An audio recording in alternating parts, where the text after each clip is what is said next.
Hello everyone, I'm Jeff Standley with Standley Handcraft, and today we're going to be doing another fragrance oil review. Now today's fragrance oils are going to be Plumeria, Sex on the Beach, and Candle Science's new library scent. Now two of these I have a lot of familiarity with, and one of them I just got in and just started testing it. So I'm going to go ahead and break this down. The first two like I normally do, and then we'll talk about the third one, which is the library scent. Now the first one is Plumeria. This is probably one of my favorite scents, easily one of my top 5 that I personally like, and one of my top 5 in just oils or fragrances or candles that I sell. So if you don't know what Plumeria is, I'll give the breakdown. It's a bouquet that comes to life with the fusion of jasmine, gardenia, guava surrounded by blooming plumeria, hints of green leaves and powder complete this classic enduring tropical fragrance. So the top notes on this one are green leaves and guava. The middle notes are plumeria, jasmine, and gardenia, and the base is powder. Now plumeria is definitely one of those oils that changes just a little bit when you go from the bottle to the candle. When you go from the bottle, it's a little bit sharper in the bottle, and when you go to the candle, it really smooths it out a little bit more and kind of softens some of the harsher edges. Not that the Plumeria scent is harsh, but some of the tones come off a little bit brighter than they should when it's in the bottle. And when you get it to the candle, it's a much more smooth completion of those oils. Again, I don't know that I come up with any of the top notes on this one are green leaves and guava. I get a little bit of the fruitiness from the guava, but not a ton. This one definitely hits more of the floral notes. I can definitely, the gardenia for sure, the jasmine, and of course the plumeria. And then the base note on this one is the powder, and the powder really comes out more in the candle. As soon as you pour it into the wax, and like I said, it really smooths it out, and you get that more soft kind of satin scent when you smell it in the wax. Now again, this is another great seller. Like I said, this is one of my favorites. I love this smell. Nobody in the house likes this one, so I'm the only one that likes this scent. This is another one that I try to make when everybody leaves the house. So Plumeria is a very good one. If you're taking 12 of these to a market, these are probably gonna sell, I would say easily 6 to 8. Depending on the season, you might get a few more out of that one, but this is a solid 6 to 8 out of 12 seller. It does extremely well. It does much better in the spring and the summer than it does in the fall and winter, so it's definitely more of a seasonal scent than some of the other ones. But a very nice scent. When I burn this one in the house, it's not crazy overpowering, but it will fill a room. It's a nice soft scent, and it's something that you will notice no matter what room you're in. So the Plumeria is definitely one that I would recommend. If you're looking for a good floral scent, this is a very good one to keep on hand. Like I said, it's a very good seller. A lot of people like it, and with the jasmine, gardenia, and the Plumeria in it, different people get different, they pull different scents from it. So it kind of covers a little bit more of a broader range than just a single floral scent. Now the second one I'm going to talk about is Sex on the Beach, and this is another one that I like a lot. I keep this one on hand all the time. It's an extremely good seller. It's one that people recognize from the drink, of course. A lot of people pick it up because of the name, Sex on the Beach. A lot of people will try to change the name. I always tell people not to do that, just because it depends on where you are. Obviously you can change the name, but people recognize the name. If people come up, they see Sex on the Beach, most people will instantly go to the drink and then pick it up, and they're like, oh, that smells exactly like the drink. So it's definitely one of those names that if you do rename it, you might end up having to tell people, or somebody may ask you. You could easily come up with just kind of a tropical name for this one, a tropical fruity name. But Sex on the Beach, this one is a classic tropical mixed drink that blends fresh pineapple, orange, tart cranberries. Notes of vodka and peach give this fragrance its true to life scent. Like I said, most people will come up, they'll open this up, they'll see the name, they'll smell it, and they'll say that smells exactly like the drink. Now, with this one, I definitely do not get the vodka. I'm not sure where they come up with that one. The notes on this one are, the top notes are cranberry, guava, and vodka. The middle notes are cherry, pineapple, and strawberry, and the base is peach and vanilla. Now with this one, I definitely pick up a lot more of the middle and some of the tops. Like I said, the top note, the vodka, I don't really pick that up at all. I don't see that one. The cranberry and the guava, I don't know that I pick up the cranberry too much. I can pick up a little bit of the guava. For me, this one is all about the middle notes and then one of the base notes. The cherry, pineapple, and strawberry. You really get that full bouquet of fruit in there. And then you can definitely pick up the real bright peach on that base note. Now, the vanilla is another base note on this one that I really don't pick up.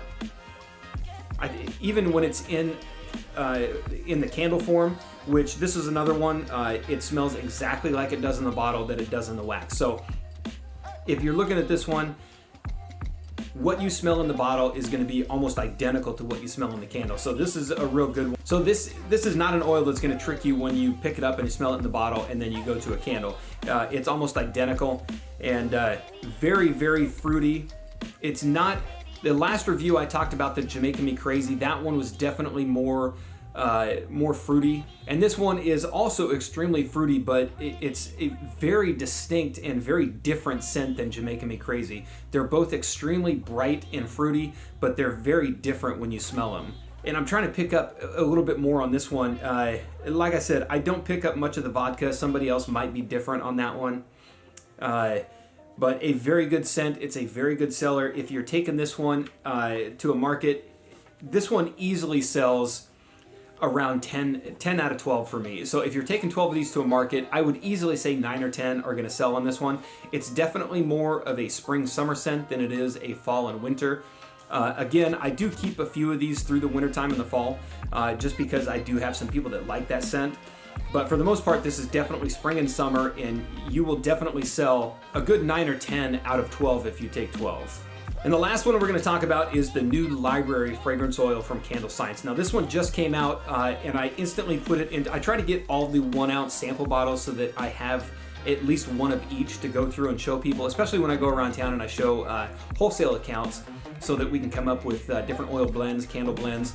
I try to have a nice selection. I've got probably 4 of these that have, every single one of these are different, and I've got 4 different boxes sitting here of all the 1 ounce sample sizes so that I can show people. Now I was excited to get this one in, and I'll go through and talk about the breakdown of this one. So it says, put on your smoking jacket and reading glasses, grab a leather-bound novel from the mahogany shelves, and flip through the dusty pages. This distinctive fragrance recalls the atmosphere of an historic library of yesteryear, beginning with the teakwood top note that gives way to a heart of cedar and leather.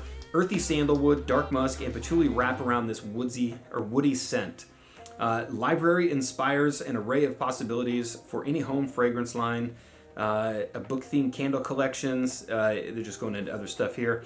And the notes on this one, the top note is teakwood, the middle is cedar and leather, and the base notes are sandalwood, patchouli, amorous, and dark musk. Now, initially going through and reading this one, I was excited to get this one because I like having a couple different musk scents or masculine scents.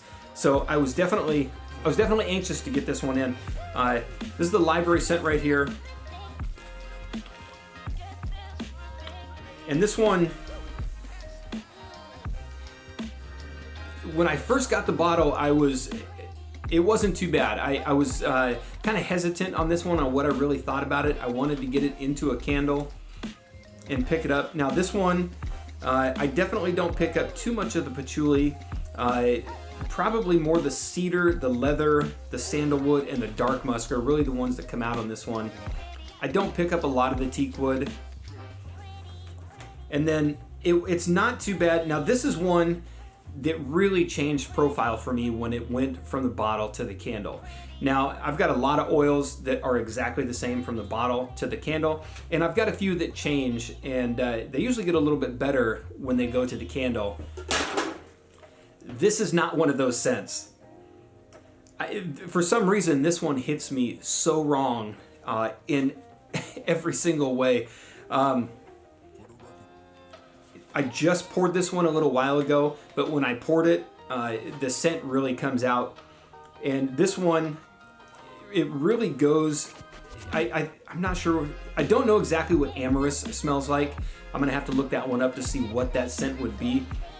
But what really comes out in this one is like an old musty basement. I mean, it is not good at all. And having said that, Me not liking this fragrance oil does not mean that it won't be a good seller. That's one thing I always try to tell people. If somebody in the group, the DIY Facebook group, doesn't like Jamaica Me Crazy, and I suggested that they keep it in their lineup because for me and for a lot of other people, Jamaica Me Crazy is a big seller. So even if you don't like an oil, it's always good to bring a few, see how it does, because ultimately the market will dictate or should dictate what you keep in your lineup. For me, I'm gonna go out on a limb on this one and say this is not gonna sell well. I don't think this would do well. I've got a lot of different masculine or musk type scents, and I know what sells out of the 8 to 10 that I have sold so far, and I just don't see this one doing well. I'm gonna take it to a market just to make sure, but this one,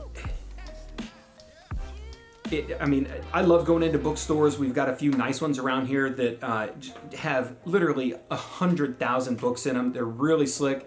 We take the kids there when they need like book report books. And I like the smell of going in there. I like the smell of old books, libraries, stuff like that. This is not it. I don't know what this is.